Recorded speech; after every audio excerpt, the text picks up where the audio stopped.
So hello বন্ধুরা, সবাই কেমন আছো? আশা করি সবাই খুব ভালো আছো, আমিও ভালো আছি। তো আমরা আজকে মেলা যাচ্ছি। মেলা গিয়ে আমার বান্ধবীরা এরকম করবে, তোমরা শুধু দেখো জাস্ট ভিডিওটা। মেলাতে গিয়ে এদের কেনাকাটা শুরু হয়ে গেল, কিন্তু একটাও কিছু কিনলো না। সব দোকানে দোকানে ঢুকে ঢুকে সব কিছু দেখছে। আম্বার চাটনি চাটনি। আর এই দোকানেও ঢুকে আমার বান্ধবীকে দেখো শুধু। আর এখানে ওরা এটা দেখছিল নিতে নেওয়ার জন্য, তো খুব পাগলামো করছিল, বাট নিতে পারলো না। আর এখানে উঠার জন্য এরা বারবার এখানে ঘোরাঘুরি করছে দেখো। আর এ তো কোথাও উঠবে কিছু বুঝতেই পারছে না, শুধু ঘুরে বেড়াচ্ছে ঘুরে বেড়াচ্ছে।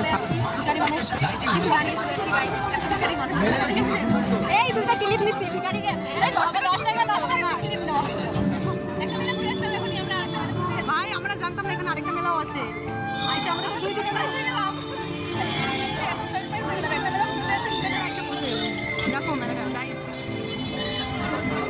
এখানে এসেও এদের শুরু হয়ে গেল দেখা দেখি। দেখো শুধু এদেরকে, এর গার্লফ্রেন্ড নাই তাই নিজে যেন কানের দেখতেছে। তোমরা তো বুঝতেই পারো গার্লফ্রেন্ড না থাকলে যা হয় আর কি। তো বন্ধুরা এখন আমাদের খাওয়া দাওয়া হচ্ছে। আমি আর ভাই। তো গাইস আমাদের মেলা ঘোরা শেষ হয়ে গেল, এখন আমরা বাড়ি যাচ্ছি। সো বন্ধুরা, আমরা বাড়ি যেতে থাকি। তোমরা লাইক, কমেন্ট, শেয়ার, সাবস্ক্রাইব করে দিও। টাটা।